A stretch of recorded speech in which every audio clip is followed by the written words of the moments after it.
Things are getting a little bit spicy on Capitol Hill with a recent testimony. One of the issues concerns the Federal Bureau of Investigations and their spying on, wait for it, terrorists, cartel leaders, heads of the mafia, no, Catholics. And Senator Hawley asked about the Richmond FBI memo that called Catholics potential terrorists and asked this of Director Christopher Wray.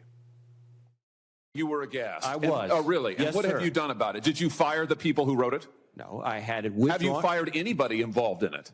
Senator, if you would give me a chance to answer That's a your yes question. or a no. It's not hard. Have you fired anyone involved in the writing of that outrageous memo, about which, frankly, you've repeatedly misled the public? Yes or no? The individuals involved in that Have you product fired were anyone? just a minute, were not found to have engaged in any intentional or bad faith conduct. So it's not bad to spy on Catholics. We get it, Ray. How do we know all this? Because of a handful of brave men at the FBI, people who are officially whistleblowers, and I'm honored to have them on the show today. Kyle Serafin and Steve Friend, welcome to the Gorka Reality Check. Thanks, Dr. G.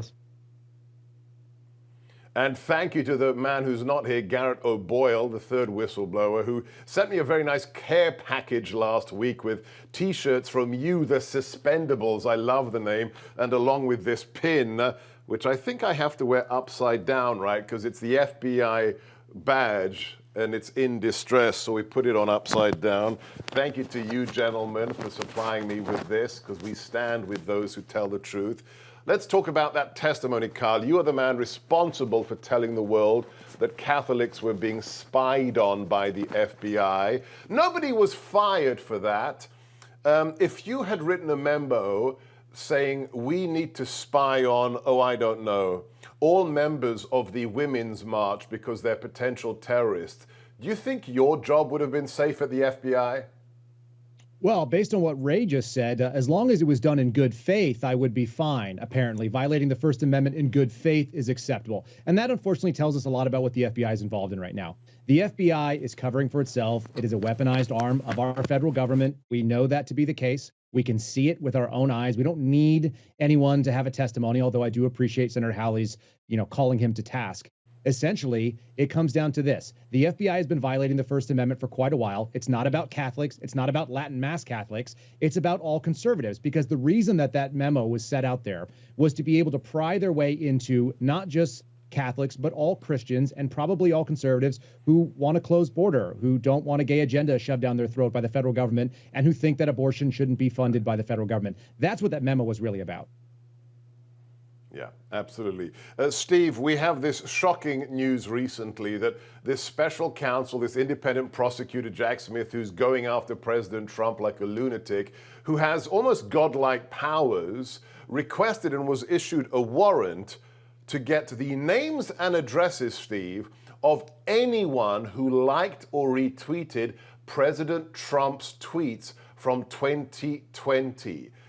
Did you ever think, when you were at Quantico, when you were running the yellow brick road, when you were getting ready to get the badge and the credentials, that the agency you were becoming a special agent of could just get warrants for hundreds of thousands of people because they're conservatives and like the president? No, but you don't really get a whole lot of training on law enforcement when you're at Quantico for the FBI Academy, unfortunately, and certainly not enough, clearly, of the Bill of Rights. I think that what we're seeing here is the full transition from the FBI from a federal law enforcement agency to a domestic intelligence collection agency.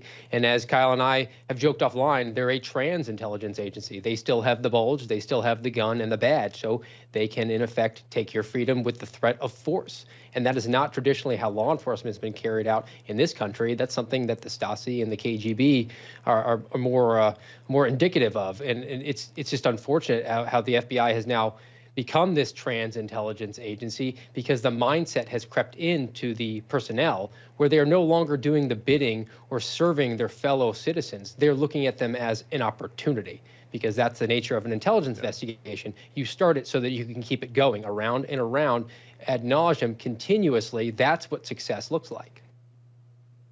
Yeah, it is a political police force. I think it's very clear that it has become a political and intelligence force today. And just this last headline, we have the unbelievable how both sides of the establishment have okayed a new gargantuan headquarters for the FBI, a headquarters that will be larger than the largest building in the world, the Pentagon. So it seems, Kyle, it seems as if the FBI is being rewarded for being a political police force.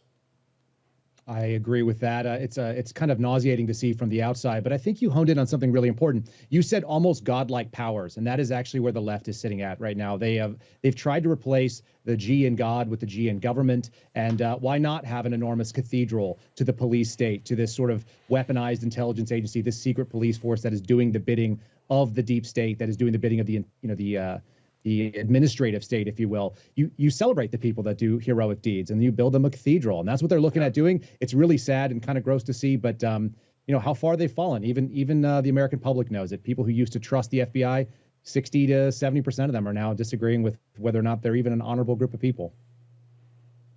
Steve, the FBI is being rewarded for being a political arm of the left, is it not, with this new headquarters? It absolutely is, and it really begs the question, what is the point of voting for a Republican candidate for Congress if they're just going to go along with the Nancy Pelosi budget from 2018, 2020? And now we're seeing all the promises that they've made, even defunding the IRS agents.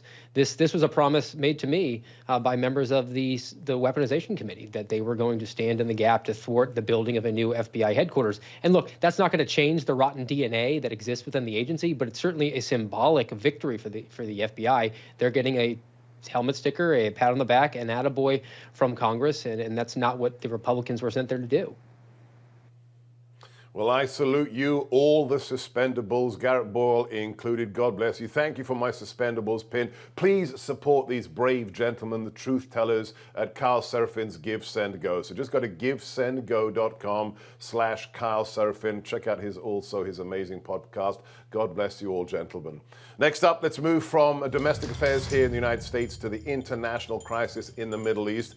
Why are some of the hostages in Gaza still missing? We'll tell you the truth.